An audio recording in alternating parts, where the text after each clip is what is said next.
गहलोत से नाराजगी के चलते गुजरात चुनाव से दूर रही प्रियंका। प्रियंका को गुजरात में प्रचार से किसने रोका?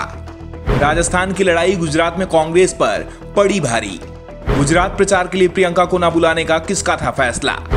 गुजरात और हिमाचल प्रदेश में विधानसभा चुनाव हुए। प्रियंका गांधी ने हिमाचल में जमकर मेहनत की। पहाड़ पर पड़ रही सर्दी के बीच प्रियंका पसीना बहा रही थी।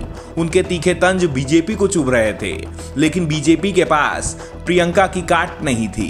प्रियंका हर दिन एक नया मुद्दा उठाती थी, बीजेपी की सरकार से सवाल पूछती थी।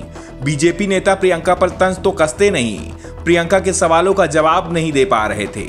हिमाचल चुनाव तक प्रियंका वहीं डटी रही। 12 नवंबर को हिमाचल में वोटिंग हो गई। इसके बाद गुजरात चुनाव ने जोर पकड़ा। गुजरात में 1 और 5 अगस्त को 2 चरणों में वोटिंग कराई गई। प्रियंका गांधी हिमाचल की तरह गुजरात में भी पार्टी की स्टार प्रचारक रही थी। हिमाचल में प्रियंका खूंटा गाड़े रही, लेकिन गुजरात में उनकी पूछ परख ही नहीं हुई। दावा किया गया कि अगर प्रियंका प्रचार करेंगी तो चुनाव राष्ट्रीय मुद्दों की ओर मुड़ जाएगा। पीएम मोदी चुनाव के केंद्र में आ जाएंगे, जबकि विधानसभा कांग्रेस लोकल इशू पर लड़ना चाहती है। सवाल उठ रहे हैं कि अगर प्रियंका को रोका गया तो फिर मल्लिकार्जुन खड़गे को क्यों भेजा गया? उन्होंने गुजरात में जमकर रैलियां की। मल्लिकार्जुन के निशाने पर पीएम मोदी ही रहे। मल्लिकार्जुन के रावण वाले बयान को बीजेपी ने जमकर भुनाया भी। अपने बयान पर मल्लिकार्जुन को सफाई भी देनी पड़ गई, लेकिन कांग्रेस ने प्रियंका को याद फिर भी नहीं किया, जबकि प्रियंका के साधे बयानों का यूपी विधानसभा चुनाव में भी देखा जा चुका है। प्रियंका ने पीएम पर सीधे हमले किए, लेकिन पीएम प्रियंका के सवालों का जवाब देने से बचते ही रहे।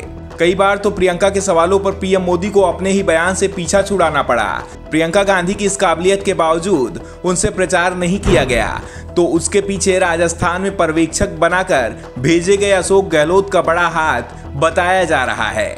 गहलोत की सिफारिश पर ही राजस्थान में कांग्रेस के प्रचार की पूरी रणनीति तैयार की गई थी। गहलोत के करीबी रघु शर्मा को गुजरात का प्रभारी बनाया गया था। 1 दर्जन से ज्यादा मंत्री और 4 दर्जन से ज्यादा विधायकों की ड्यूटी गहलोत की सिफारिश पर ही गुजरात में लगाई गई थी।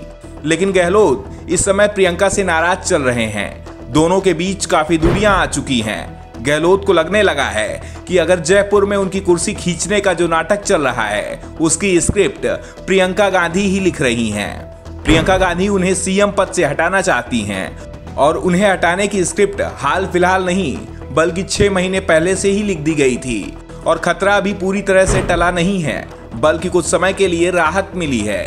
ये राहत कब तक है, इसका अंदाजा किसी को नहीं है। कभी भी जयपुर में विधायक दल की बैठक बुलाई जा सकती है। अशोक गहलोत के समर्थक विधायकों ने अपना इस्तीफा विधानसभा स्पीकर सीपी जोशी को सौंपकर जो मास्टर स्ट्रोक चला, वो भी जल्द कमजोर पड़ सकता है, क्योंकि ये मामला राजस्थान हाईकोर्ट पहुंच चुका है। हाईकोर्ट ने विधानसभा स्पीकर को नोटिस भेजकर इस पर फैसला लटकाने का कारण पूछा है। ऐसे में ये साफ है कि जल्दी ही विधानसभा स्पीकर इस्तीफा देने वाले विधायकों को बुला सकते हैं, उनसे इस्तीफे पर सवाल जवाब कर सकते हैं। संकेत यही है कि विधायक इस्तीफा वापस ले लेंगे। साफ है, राजस्थान में चल रही उठापटक के चलते ही गहलोत प्रियंका गांधी से नाराज दिख रहे हैं, और उन्होंने गुजरात में प्रियंका गांधी को चुनाव प्रचार से दूर रखने का फैसला किया। और गहलोत का यह फैसला कांग्रेस पर ही भारी पड़ गया है, क्योंकि दावा किया जा रहा था कि चुनाव में पीएम मोदी को केंद्र नहीं बनने दिया जाएगा, लेकिन पीएम ने 3 दर्जन से ज्यादा रैली और रोड शो कर चुनाव के सारे मुद्दे ही अपने आसपास केंद्रित कर दिए। Bureau report, the Navdarpan news.